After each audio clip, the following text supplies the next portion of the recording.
ವಾಲ್ಮೀಕಿ ಜಯಂತಿ ಮೆರವಣಿಗೆ, ಡೊಳ್ಳು ಕುಣಿತ, ಕುಂಭಮೇಳ, ಭಾವಚಿತ್ರ ಮೆರವಣಿಗೆಯೊಂದಿಗೆ ಕಾರ್ಯಕ್ರಮ.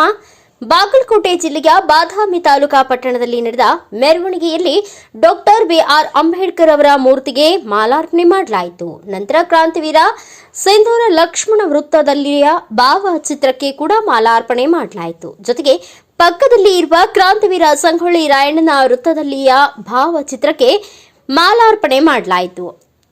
ಪಿಎಲ್ಡಿ ಬ್ಯಾಂಕ್ ಆವರಣದಲ್ಲಿ ನಡೆದ ಕಾರ್ಯಕ್ರಮಕ್ಕೆ ಗಣ್ಯಮಾನ್ಯರಿಗೆ ಗೌರವ ಸನ್ಮಾನ ಮತ್ತು ಪುಷ್ಪ ನೀಡಿ ಕಾರ್ಯಕ್ರಮಕ್ಕೆ ಸ್ವಾಗತಿಸಿದರು. ಶಾಲಾ ಹೆಣ್ಣು ಮಕ್ಕಳಿಂದ ಭಕ್ತಿ ಗೀತೆ ಹಾಗೂ ನಾಡಗೀತೆ ಹಾಡಿದರು. ಜ್ಯೋತಿ ಬೆಳಗಿಸುವುದರ ಮೂಲಕ ಚಾಲನೆ ನೀಡಲಾಯಿತು. ನಂತರ ಮಹರ್ಷಿ ವಾಲ್ಮೀಕಿ ಅವರ ಭಾವಚಿತ್ರಕ್ಕೆ ಪುಷ್ಪ ಸಮರ್ಪಣೆ ಮಾಡಿದರು. ಕಾರ್ಯಕ್ರಮ ಕುರಿತು ಉಪನ್ಯಾಸಕರು, ಹಲವಾರು ಗಣ್ಯಮಾನ್ಯರು ಮಹರ್ಷಿ ವಾಲ್ಮೀಕಿ ಅವರ ಜೀವನ ಚರಿತ್ರೆ ಕುರಿತು ವೇದಿಕೆಯಲ್ಲೇ ನೆನಪಿಸಿಕೊಂಡರು.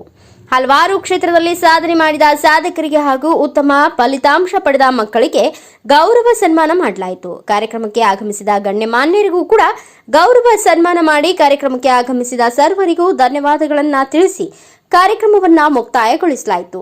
ವರದಿಗಾರ YH ವಾಲಿಕಾರ್, ಕನಕ ಟಿವಿ, ಬಾಗಲಕೋಟ್. ಕನಕ ಟಿವಿ ಕನ್ನಡ, ಸುದ್ದಿ ನಿಮ್ಮದು, ಧ್ವನಿ ನಮ್ಮದು. ಯಾವುದೇ ಸುದ್ದಿ ಹಾಗೂ ಜಾಹೀರಾತು ನೀಡಲು ಸಂಪರ್ಕಿಸಿ. ರಾಜ್ಯಾದ್ಯಂತ ಪ್ರತಿ ಜಿಲ್ಲೆ ಹಾಗೂ ತಾಲೂಕು ಭಾಗದಲ್ಲಿ ಮಹಿಳೆಯರು ಹಾಗೂ ಪುರುಷರು ವರದಿಗಾರರು ಬೇಕಾಗಿದ್ದಾರೆ. ಆಸಕ್ತಿ ಉಳ್ಳವರು ಕೂಡಲೇ ಕರೆ ಮಾಡಿ 931818.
ರಮೇಶ್ ಗೌಡ್ರ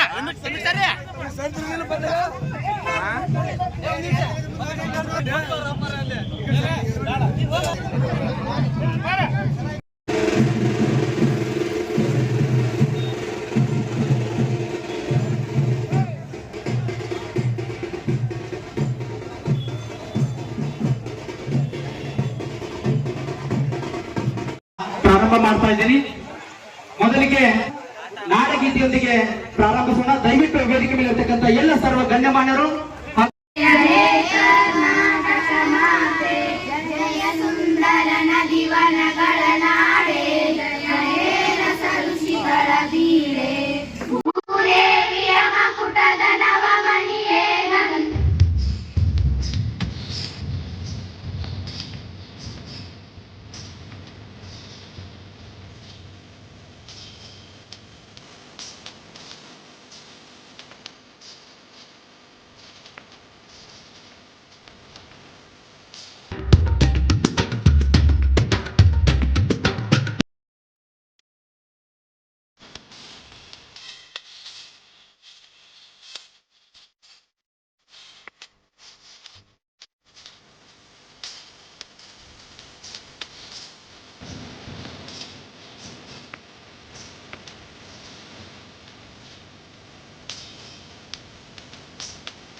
ಶಿಕ್ಷಣ ಗುರುಕುಲದಲ್ಲಿ ಅವರೇ ಹೇಳಿದ್ರು ಪ್ರಮುಖವಾಗಿ ಶಿಕ್ಷಣದಿಂದ ಮಾತ್ರ ಸಮಸ್ಯೆಗಳಿಗೆ ಪರಿಹಾರ, ಶಿಕ್ಷಣವೇ ಸಮಸ್ಯೆಗಳಿಗೆ ಒಂದು ಮದ್ದು.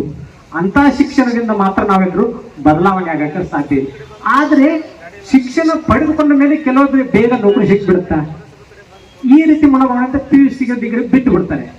ನಾನು ಇದಕ್ಕೊಂದು ಉದಾಹರಣೆ ಕೊಡ್ತೀನಿ. ಒಂದು ಹೂವು ಒಂದೇ ದಿನ ಜೀವಿಸಿದ್ರು ಸಹಿತ ಎಲ್ಲರಿಗೆ ನಕ್ಕೊಂತಾನೆ ಖುಷಿನೇ ಕೊಟ್ಟು ಹೋಗುತ್ತೆ.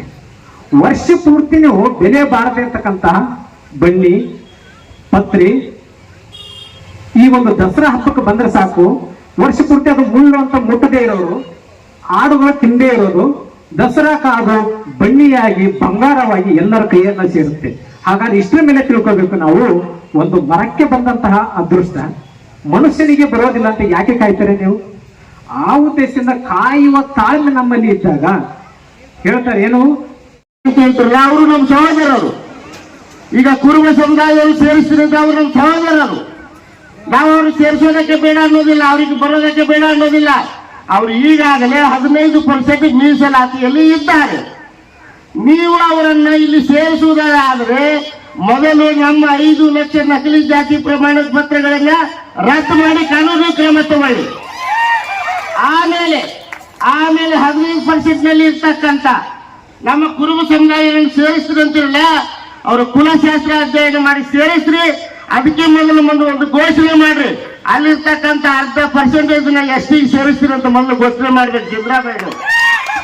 ಅದಕ್ಕೆ ಬಂಧುಗಳೇ, ಈ ವಾಲ್ಮೀಕಿ ಜನಾಂಗ ಪಟ್ಟ ಮಾತು ಇಟ್ಟ ಬಾಳ ಎಂದೂ ಬಿಡುವುದಿಲ್ಲ.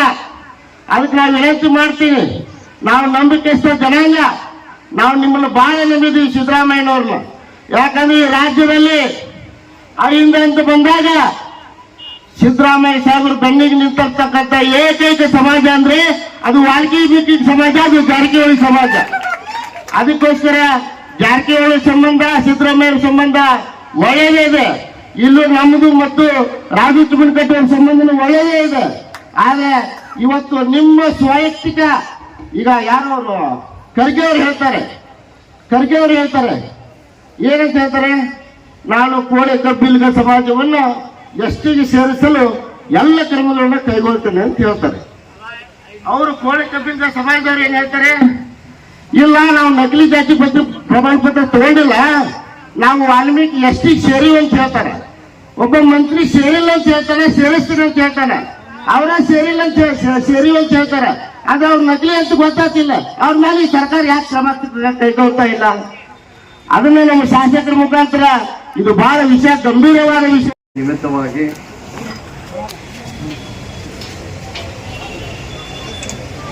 ಬಹಳ ವಿಜೃಂಭಣೆಯಿಂದ ಮೆರವಣಿಗೆಯನ್ನ ಮಾಡಿಕೊಂಡು ಬರುವುದರ ಜೊತೆಗೆ ಮಹರ್ಷಿ ವಾಲ್ಮೀಕಿಯವರ ಭಾವಚಿತ್ರಕ್ಕೆ ಪುಷ್ಪಾರ್ಚನೆ ಮತ್ತು ಇನ್ನಿತರ ಕಾರ್ಯಕ್ರಮಗಳನ್ನ ನಿರ್ವಹಿಸುವುದರ ಜೊತೆಗೆ ಇವತ್ತು ಅದನ್ನು ರಾಮಾಯಣ ಅಂದ ತಕ್ಷಣ ಶ್ರೀರಾಮನನ್ನ ಮೊದಲು ನೆನಪು ಮಾಡ್ಕೊಂತೀವಿ. ಅದನ್ನ ನಾವು ಎಲ್ಲಿ ಸೀಮಿತಗೊಳಿಸ್ಬಿಟ್ಟಿವಿ ಅಂದ್ರೆ ಅದನ್ನ ಹಿಂದುತ್ವಕ್ಕೆ ಸೀಮಿತಗೊಳಿಸ್ಬಿಟ್ಟಿವಿ. ನೋಡಿ ಎಷ್ಟು ಮಜಾ ಐತೆ. ಬರೆದಂತವ್ರು ವಾಲ್ಮೀಕಿ ಮಹರ್ಷಿಯವರು ಬರೆದಿರೋದು 24,000 ಕಾವ್ಯಗಳನ್ನ ಇರುವಂತದ್ದು. ಕರೆಕ್ಟ್ ಅಲ್ರಿ ಮಂಜುನಾಥ್? ಶ್ಲೋಕಗಳು, ಆ 24,000 ಶ್ಲೋಕಗಳನ್ನ ಬರೆದಂತ ಒಬ್ಬ ವಾಲ್ಮೀಕಿ ಮಹರ್ಷಿ ಅಂತವ್ರು, ಅವ್ರ ಫೋಟೋ ಎಲ್ಲೂ ಹಾಕಂಗಿಲ್ಲ ನಾವು. ಅವ್ರು ಯಾವುದೇ ಒಂದು ಬೇರೆ ಬೇರೆ ಕಚೇರಿಗೆ ಅಥವಾ ಯಾರ್ಯಾರು ನಾವು ದೊಡ್ಡ ಈ ಸಮಾಜಕ್ಕೆ ಬಹಳ ಬೆನ್ನೆಲುಬಾಗಿ ನಿಂತೀವಿ ಅಂತ ಏನೋ ಹೇಳ್ತೀವ್ರ, ಒಬ್ಬರ ಹತ್ರನು ಸತ ಅವ್ರ ವಾಲ್ಮೀಕಿ ಮಹರ್ಷಿ ಅವ್ರ ಫೋಟೋ ಇಲ್ಲ. ಅದನ್ನ ನಾವು ತಿಳ್ಕೊಬೇಕು ಫಸ್ಟ್. ಕರೆಕ್ಟ್ ಅಲ್ರಿ ಮಂಜುನಾಥ್? ನಾವಿದ್ರ ಗಮನ ಹರಿಸ್ಬೇಕು. ವಾಲ್ಮೀಕಿ ಮಹರ್ಷಿ ಅವರು ಬರೆದಂತ ಕಾವ್ಯಗಳು ಆಗಿರ್ಬೋದು ಅಥವಾ ರಾಮಾಯಣ ಅನ್ನುವಂಥದ್ದಾಗಿರ್ಬೋದು, ಯಾವ ವಿಷಯದಾಗ ಬರ್ದಾರ ಅನ್ನೋದನ್ನ ನಾವು ಸ್ವಲ್ಪ ಗಮನ ಹರಿಸ್ಬೇಕು. ಅದಕ್ಕೆ ಒತ್ತಿ ಹೇಳಕತ್ತೀನಿ ಇದನ್ನ. ಅವರು ಕನ್ನಡದಾಗ ಬದಿರ್ಲಿಲ್ಲ. ತ್ರೇತಾಯುಗ ಅನ್ನುವಂತ ಯುಗದಾಗ ಸಂದರ್ಭ ಪಟ್ಟಂತದಾಗ ರಾಮಾಯಣದಾಗ ಬರುವಂತ ರಾಮ, ಲಕ್ಷ್ಮಣ, ಸೀತೆ, ಲವಕುಶ, ಇನ್ನ ಬೇರೆ ಬೇರೆ ವಿಷಯಗಳು, ರಾಜ್ಯ ಭಾರ, ಇನ್ನೊಂದು ಕಾಡು ಪರಿಸ್ಥಿತಿ, ವನವಾಸ, ಇವೆಲ್ಲ ನಾವು ಕೇಳ್ತೀವಿ, ಓದ್ತೀವಿ.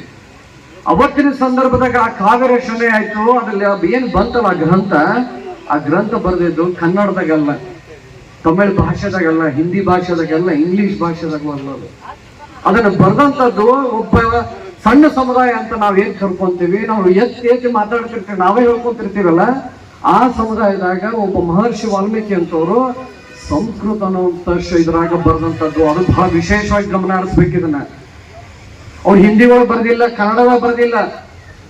ಅವತ್ತಿನ ಸಂದರ್ಭದಾಗ ಏನಾದ್ರು ಸಣ್ಣ ಸಮುದಾಯದೊಳಗೆ ಇದು ಇರುವಂತದ್ದನ್ನ ಹೇಳಕತ್ತೀನಿ ನಾನು. ಇದು ನಾನು ಎಲ್ಲ ಹುಟ್ಟಿಸಿ ಹಾಕಿದ್ದೆ ಹೇಳಕತ್ತಿಲ್ಲ. ಇದು ಲೇಖನಗಳನ್ನ ಬರೆದಂತದ್ರ ಬಗ್ಗೆ ಮಾತಾಡಕತ್ತೀನಿ. ಮೊನ್ನೆ ಏನು ನಾವು ಹೋರಾಟವನ್ನು ಮಾಡಿದ್ವಿ, ಆ ಹೋರಾಟದ ಮನೆಯನ್ನ ಶಾಸಕರ ಮುಖಾಂತರ ಸರ್ಕಾರಕ್ಕೆ ಸಲ್ಲಿಸುವುದು. ಇದು ಸ್ವಾಮೀಜಿಯವರ ಆದೇಶದ ಮೇರೆಗೆ